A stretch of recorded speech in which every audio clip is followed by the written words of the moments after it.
guys, it's Tom back with another video. Today I'll be reviewing set 75315, the Imperial Light Cruiser, or as most people call it, Moff Gideon's Light Cruiser.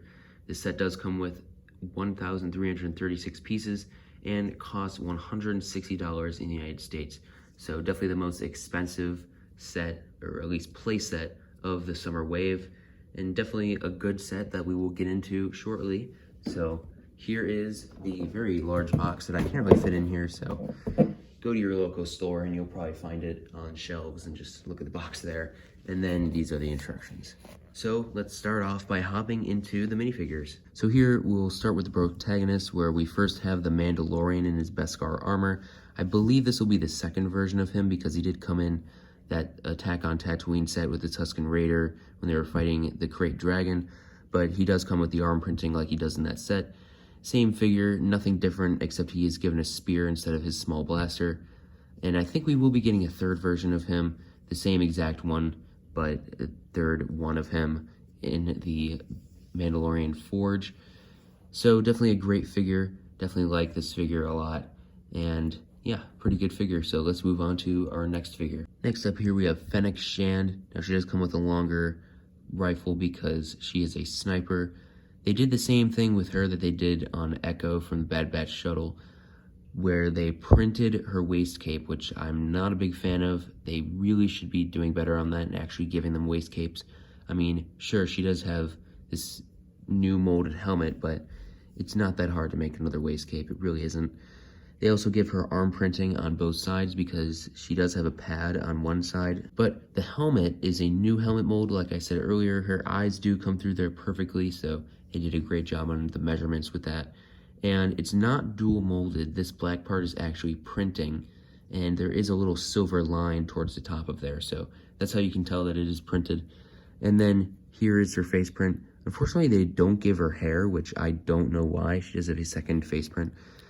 I don't know why they don't give her hair like they do, like the Bad Batch in the Bad Batch shuttle, but I don't know. It's Lego's decision.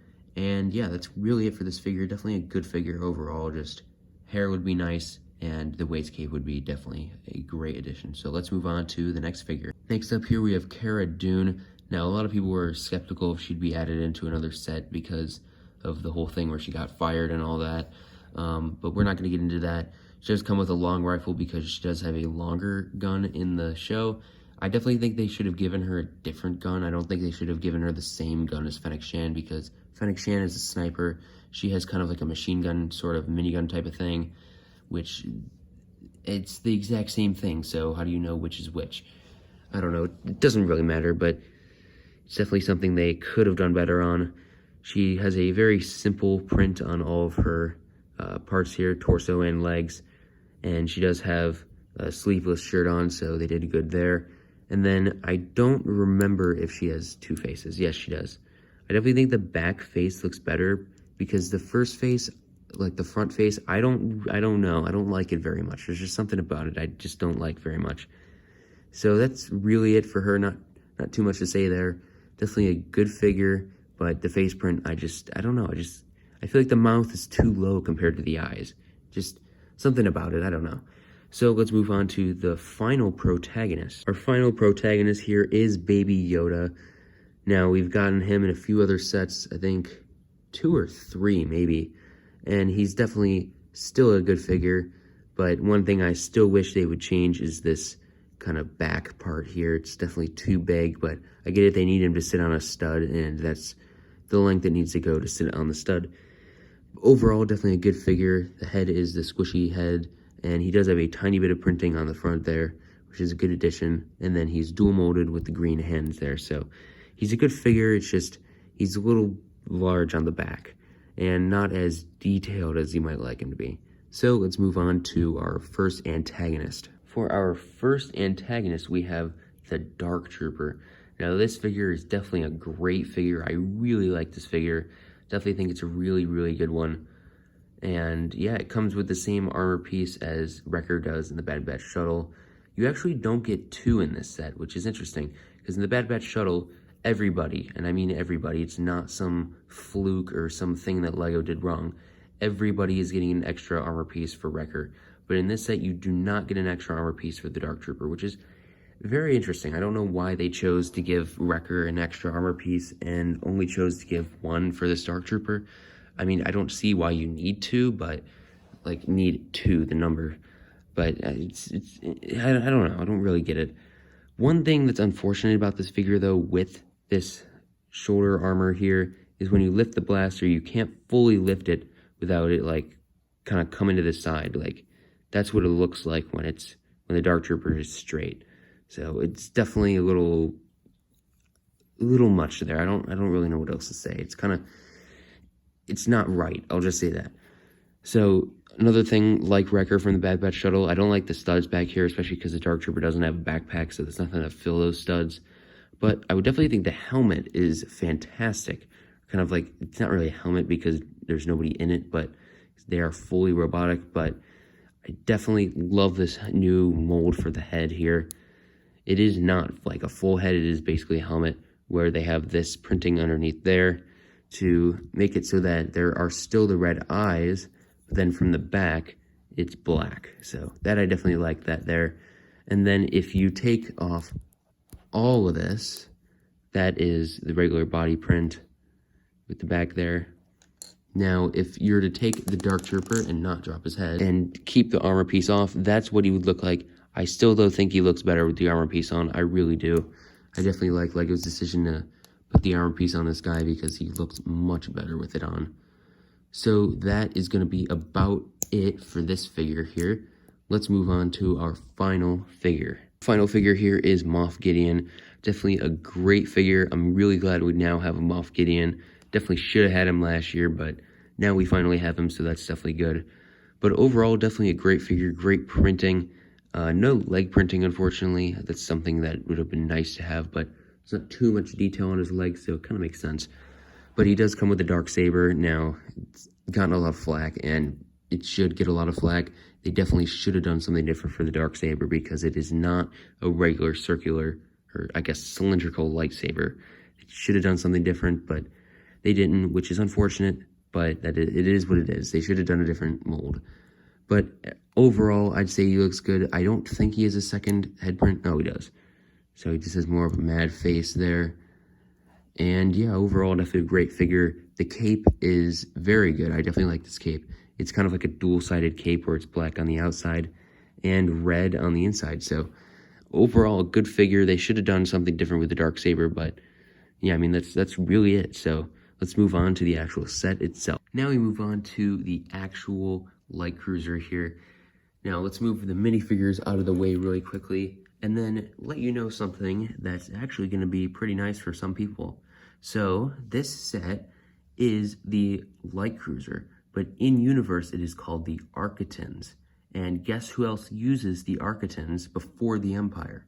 You guessed it, the Republic. The Republic used the Architans multiple times in multiple battles during the Clone Wars, and it does have red markings on it. So if you wanted to turn this into a Clone Wars version, I'm sure you could look up some images. I don't know if these laser cannons on the top are actually on the Republic version, but there are red markings on the Republic version and a Republic logo. So if you wanted to add some red tiles to make it the Republic version, you definitely could. And yeah, I mean, I definitely think that's pretty nice. But overall, it is an Imperial version, so we will go over it in the Imperial form. So this set is definitely a huge one. I don't fully know where to start. We're just starting the outside, really. So over here, we do have some laser cannons. There is 2 here and 2 on the other side, and you can move them. It only moves one of the guns at one time, so that's unfortunate, but definitely nice little cannons there. Good addition to the set. On the side there is this docking bay where in the Clone Wars, you can see that there's a little chute that comes out of here and into a ship. So that's nice. Or I forget it. It's either the ship it's going to, it comes out of the tube comes out of, or it comes out of this ship itself. I don't fully know. But also, we move to the side. We do have the TIE fighters here that I'll show you that you can shoot out in a sec. But then we spin to the back here where we do have the engines. It's a big ship, so it's hard to get it all on camera, but those are the engines. Pretty good, I'd say. Overall, good detail. And then the other side is the exact same, so nothing too crazy there. Then we'll go on to kind of the top of the ship here, where it's definitely pretty flat here, but then you do have this kind of raised area there. I don't know if that's on the actual ship in universe or not, but you can look up images of it. And then there's also some turrets here that spin and also have spring-loaded shooters in them, which we all know how those work, so I'm not going to fire them. They also have these little guns on the side that move up and down. Not down really, just up, but definitely a good detail there. And then there's also a little bit of detail back here on this side. And then the bridge is stickers, unfortunately. Definitely a little difficult to place some of those stickers, but I'd say they look good overall. And then the bridge is also the handle for the ship, which is very interesting, but definitely a good addition. So that's how it looks entirely. And then we'll move on to the inside and the TIE Fighter part. Now, let me just grab one of the little TIE Fighters really quick. That's what they look like up close.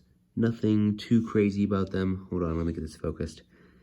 Nothing too crazy about them. Definitely a simple little TIE Fighter there. But let's move on to the inside really quickly. You can lift this part here, and it lifts into the entire inside. Now, I'll lift the camera for this part. Hopefully you can still hear me, and hopefully it's not all finicky right now. But going on to the inside, it's very plain, and it's not too accurate, which I'll get into in a second. But we'll do the TIE Fighter part first. So you see these tiles here. You can place your TIE Fighter right in there, and then you hit this, and TIE Fighter flies out.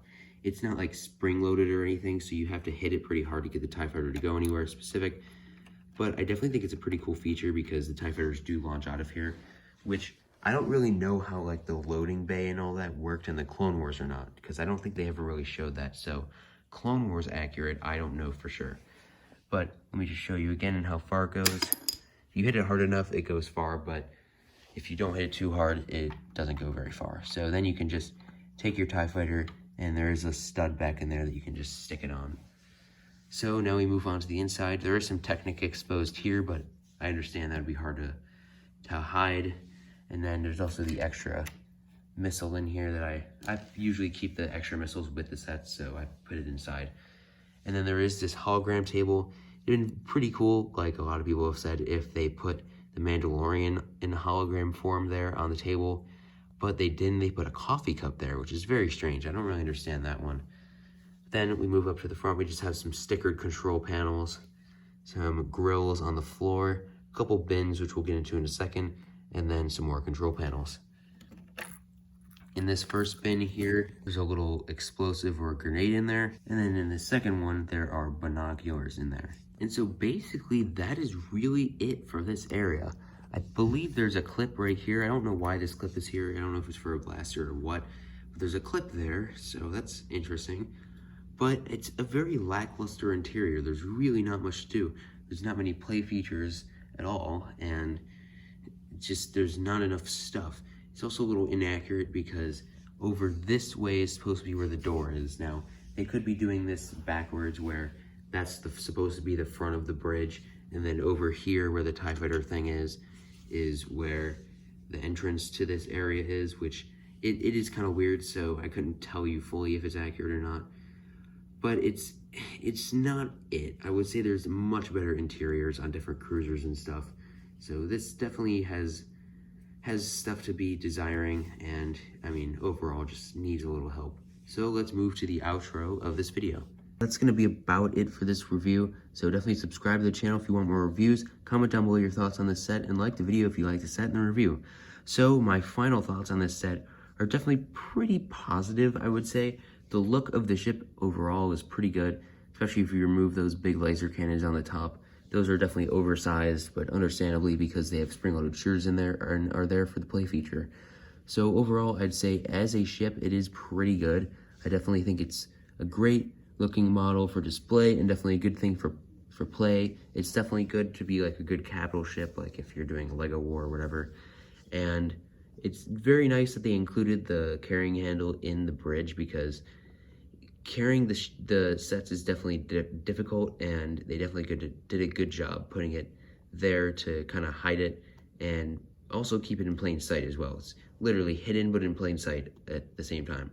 So overall, I'd say it's definitely a great set. things to be desired on the inside is just more detail, I guess, in the inside. There's not too much detail. There's a couple tables and some bins, and that's really all you get. I definitely think they should have put the Mandalorian in his hologram form on that table as well, but I guess they didn't, so you kind of got to deal with it. So would I say it's worth $160? $160? No, I would not say it's worth $160. Wait till it goes on clearance or some sort of markdown deal, because I don't think it's worth $160. It definitely has a lot of big pieces in it, so it makes sense why you're not getting your price per piece type of thing there, because there's a ton of big plates in it.